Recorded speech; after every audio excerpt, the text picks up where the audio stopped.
Good morning, everybody.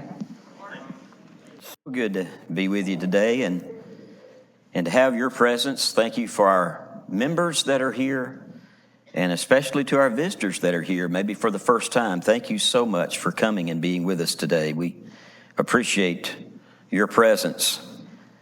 Before I get into the lesson, I had a request come in from Jaden, my youngest son, Jaden, who's up at Sunset School of Preaching in Lubbock with the AIM program, Adventures in Missions. And as most of you know, he's there training to be a missionary for Albania. And so he called and he said, "Dad, can you tell the church to pray for Team Albania?" I said, "Absolutely. We'll be praying for Team Albania." That's Jaden, Daniel, Chloe, and Laney. And they're getting ready to have their final test here in about a week. And then they're taking their final trip in the United States as a entire student body up to Connecticut and New York, and do some recruiting up there for young people to encourage them to come down to AIM and study to be a missionary. And then they'll be coming home. Jaden will be here for about a month, and then he's off to Albania for 2 years to be a missionary there. And I just want to thank all the folks here that have been supporting him, and in churches, people all across the nation that have known us, and so many have supported him, and we're so thankful. But please be praying for Team Albania. God's got great things in store for all of these AIM students as they go out to the mission field. There'll be a newsletter coming out soon, by the way.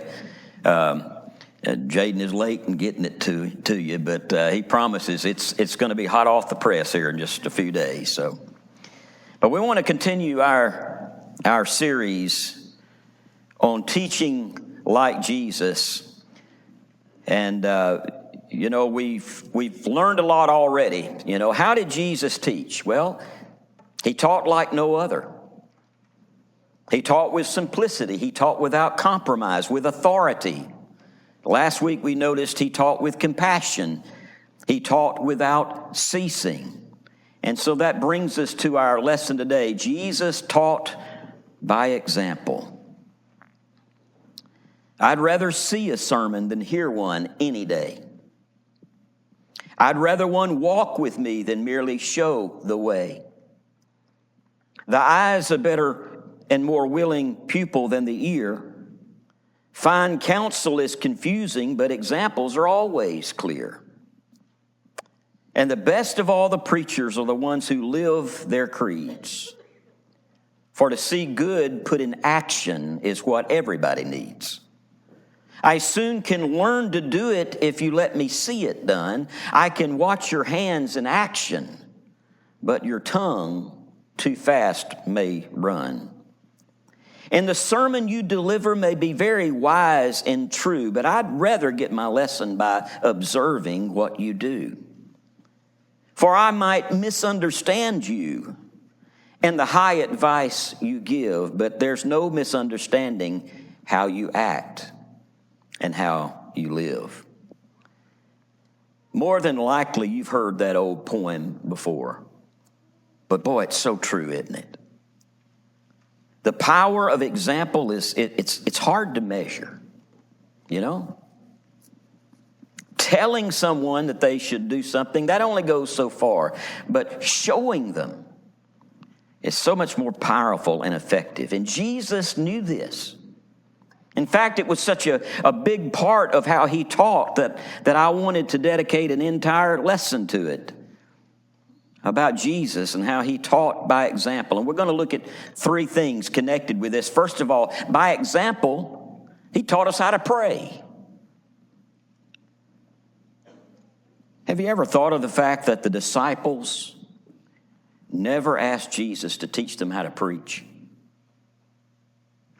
At least we have no record of them asking that.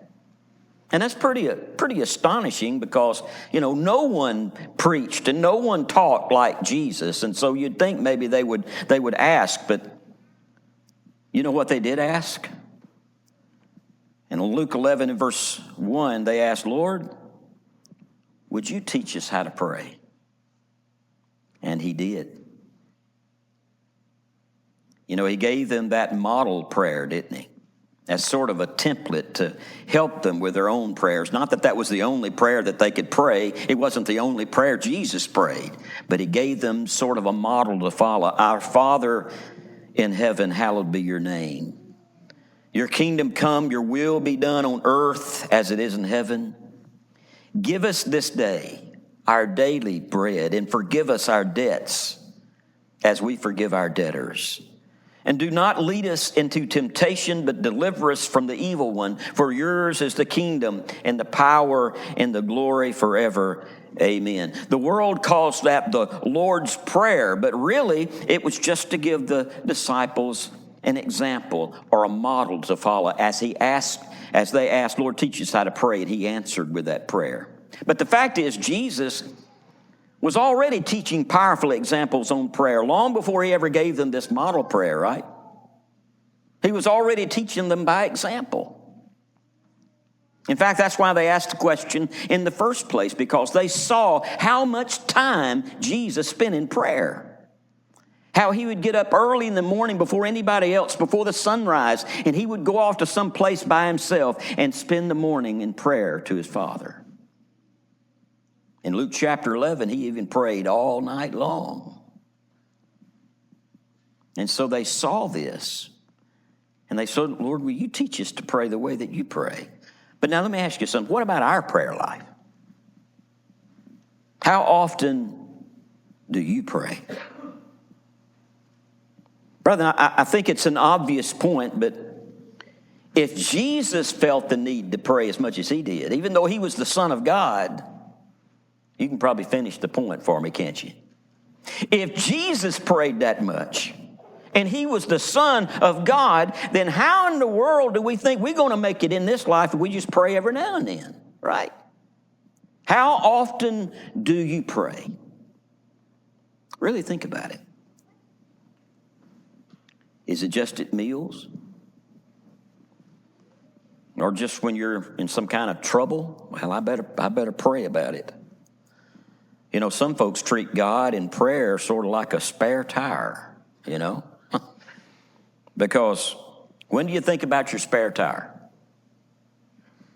When you need it, right? When you have a flat, then you think, oh yeah, I got a spare in the trunk. Well, you see, that's the way a lot of people treat God. They never think about him. They never talk about him until they find themselves in some kind of trouble. And then when the crisis is over, they put God back in the trunk of their life and forget all about him until the next crisis comes along. That's called crisis-driven prayer. And you know what's wrong with it? When the crisis goes away, so does the motivation for prayer. The question is, do we really believe in the power of prayer? Do we really? You know, the 12 saw how Jesus gained strength and power and encouragement through all those hours that he spent in prayer. And so they wanted that same thing. And so they said, Lord, will you teach us to pray? You want that same thing. I want that same thing. It comes through prayer. Lord, teach us to pray. And Jesus teaches us through word, but also through his example. And then something else. By his example, Jesus taught us how to forgive, didn't he? It was a radical idea, the things that Jesus said about forgiveness. I mean, it was way out of the norm. It wasn't what they were used to. See, those who were listening to him teach, they had all grown up with the principle of an eye for an eye and a tooth for a tooth. And it made sense to them, right? You hurt me, and I'm going to hurt you back. I've always said that if we all live by the eye for an eye and tooth for a tooth rule, then the whole world would be blind and toothless, you know? Because we've all been wronged, and we've all wronged someone else. But see, they're thinking, yeah, here he goes, eye for an eye, tooth for an eye. I've learned that since I was a little baby, that Jesus comes along and he says what? He says something totally different, something totally radical. He says, I know that you've heard that it was said, love your neighbor and hate your enemy. And they're all going, yeah, I've known that all my life. But Jesus says, I've got a better plan. How about love your enemies? I would have loved to have been sitting there in that audience and looked around and seen the expression on people's faces when Jesus said that. What? What did he say? Did he really say love your enemies? I was teaching a Sunday morning Bible class in Mississippi. And the class was on love and forgiveness, and I made reference to the time that Jesus said, love your neighbor as yourself. And I'll never forget it. This one lady, pretty outspoken lady, she raised her hand and she said, well, Jesus never met my neighbor. Folks, Jesus taught us to love, and he taught us to forgive, and he taught by word, and he taught by example. And yes, we even forgive our enemies. Now, they may not stop being our enemy, even though we've forgiven them. They may remain our enemy until their heart and their attitude and their actions change. That's up to them. And they may suffer the consequences of their sin. The Bible calls that sowing and reaping, and that's on them. But as Romans 12 and verse 18 says, if it is possible, as much as depends on you, you live at peace with everyone. And when you look at that verse in Romans 12:18, you notice that word, that little word, if. If it is possible. What does that tell you? Well, that says that it's not always possible. It's not always possible to live at peace with everyone. Even Jesus had enemies, and it sure wasn't his fault. He was perfect. But what must happen regardless, even if they're an enemy, through no fault of your own? What must happen? Jesus said we must forgive and we must pray for them. He tells us in Mark 11 and verse 25, and when you stand praying, if you have anything against anyone, forgive him, that your Father in heaven may also forgive you. Forgiveness is a command, folks. Jesus says, forgive so your Father in heaven will forgive you. Either I forgive or I can't be forgiven. It's pretty plain, isn't it? But it's pretty hard too, isn't it? I mean, let's be honest. Forgiveness is hard. When someone has treated you so badly and hurt you so deeply, it's not the easiest thing to forgive them and move on. In fact, in my mind, it's one of the hardest things God ever commanded us to do, to forgive, even our enemies. But let me ask you something. Was forgiveness easy for God? See, we talk about how hard it is for us to forgive. What about God? Was it easy for him? And before you answer that, think of what your forgiveness cost.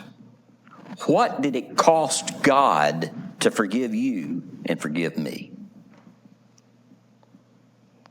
Jesus on the cross. What this whole communion table and what we did just a few minutes ago was all about, remembering Jesus on the cross. You know why he was on the cross? Because of my sin and yours. And that's the only way my sins could be forgiven.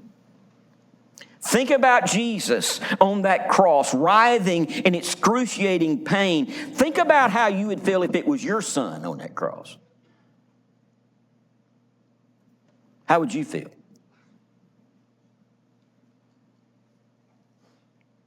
You still think forgiveness was easy for God? I look at the cross and say, no.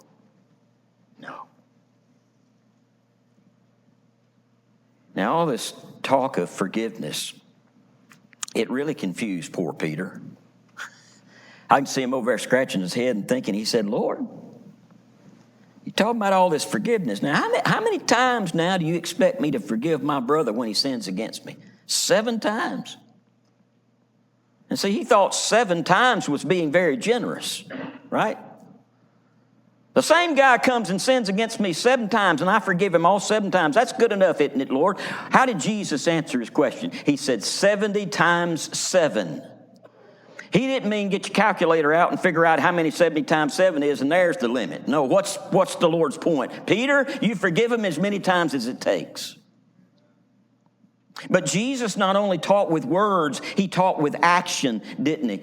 He taught by his example. Because what do we see him doing on that cross? What do we see him doing? He's forgiving, isn't he? Forgiving the very ones who hammered those nails into his hands and feet and were standing around laughing at him while he died. And Jesus is saying, Father, forgive them. They don't know what they're doing. And when we hear that sweet prayer coming from the lips of the dying Savior on that cross, Father, forgive them. They don't know what they're doing. When we hear that sweet prayer, we know that what he preached on the sunny hillside of the Sermon on the Mount, he practiced on the dark hill of Calvary. By example, Jesus taught us to pray. He taught us to love. And finally, he taught us how to pray, forgive, and love.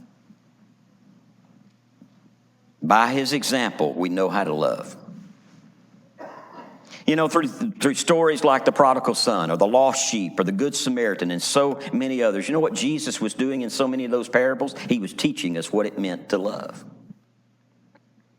He said, you've heard that it was said, you shall love your neighbor and hate your enemy. But I say to you, love your enemies, bless those who curse you, and pray for those who spitefully use you and persecute you. You find those words in Matthew chapter 5, verses 43 and 44. See, that's what he said. That's what he taught. But folks, listen, that's also what he did. He practiced what he preached. He taught us to love by example. Look at how he treated the woman at the well. You remember that story. The woman at the well, a person everyone else shunned and ignored. I mean, she was married and divorced 5 times and was living with number 6 when Jesus met her. I heard somebody say she was the Elizabeth Taylor of her town, I mean, her life was a mess.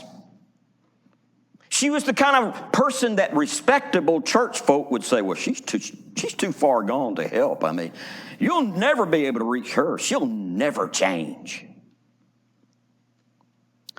You read the account in the 12 apostles, they were going away to find something to eat, and when they got back, they were shocked to find that Jesus was speaking to a woman like that. Why would he waste his time on somebody like her? But what did Jesus do? You read John chapter 5 and you see Jesus treat her with kindness. Maybe the first kindness and respect that woman had seen and felt in a long, long time. You see, there was a reason why she was out there by herself in the heat of the day drawing water from that well. All by herself. Wonder why? I imagine she didn't want to see the stares and hear the whispers of the other ladies in that town. But Jesus treated her with love. Jesus treated her with respect. He told her about the living water that he could give her and how that would bring everlasting life. And then she said, well, we've been waiting for the Messiah. And when the Messiah comes, he's going to answer all these questions. And Jesus said, the one who speaks to you is he. And when she heard that, the Bible says she left her water pot and ran to the city to tell everybody there, hey, come on out and meet this man who's talking about everlasting life. Come out and meet Jesus. She literally became the first Samaritan missionary, all because Jesus showed her some love. What about Zacchaeus? I've always kind of liked Zacchaeus in a weird sort of way because he's a short guy like me. But he was a despised tax collector. I don't collect your taxes, okay? So me and him are different in that way, but I would pay taxes, he would collect them. But he was despised for that. But his life was totally turned around all because Jesus stopped and acknowledged him one day and shared a meal with him, went to his house and visited with him. Something nobody else would do in that town.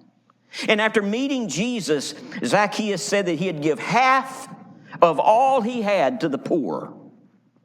Can you imagine how much money that would be? Tax collectors were always the wealthiest people in town. Lord, I'll give half of all I have to the poor, and if I've cheated anybody, then I'll pay them back 4 times the amount. You talk about repentance. There it is. A complete turnaround, a total change. Folks, Zacchaeus was loved into the kingdom. He was loved into the kingdom by Jesus. You know, the arguments and debates of the Pharisees hadn't had any effect on him. I mean, he knew those religious leaders, they didn't like him. He knew how they viewed him and how they viewed his profession, but Jesus loved him. Jesus said, hey, can we share a meal together? And that made all the difference. And see, that's the thing, folks. For every one person who's won over by arguments and debates, 99 are simply loved into the kingdom. Jesus showed us how to love. He showed how to love the outcast. He showed us how to love people that everyone else shunned. Even the lepers, he would reach out and touch the lepers. So many examples. But then Jesus went the extra mile, and he gave us the ultimate example of love, didn't he? 1 John 3:16, this is how we know what love is. This is how we know. Jesus Christ laid down his life for us, and we ought to lay down our lives for the brethren. And then John 15:13, greater love has no man than this, than to lay down his life for his friends. Many years ago, there was a story about a little orphan girl that appeared in a widely read magazine. And the article said that this little girl who lived with the other children in an orphanage there, that she had some peculiar mannerisms that tended to repulse people. What does that mean? It means that she had some really annoying habits that got on people's nerves. That's what it means. And not only that, but she was born with some severe physical defects in her face. And so it made it a challenge to even look at her. And sadly, as a result of all this, she was avoided by most of the other kids. They didn't want to be around her. They didn't like the way she acted. They didn't like the way she looked. And so she had no friends among the other children in that home. She was also considered something of a nuisance and a problem case by the staff at that particular orphanage. They were kind of tired of dealing with her. Somebody even suggested to the superintendent that she be transferred to another orphanage. Let her be somebody else's problem. It so happened that the superintendent was in his office one day, and when he looked up from his work, he noticed this little girl out on the ground near the perimeter wall. She'd climbed up in a tree and was reaching over to place a piece of paper in a limb that hung out over that wall of the orphanage. Obviously hoping that somebody on the outside would find the note and read it. And so he watched until she was gone. And then he went out to that tree and he retrieved the note. It simply said, "To whoever finds this, I love you."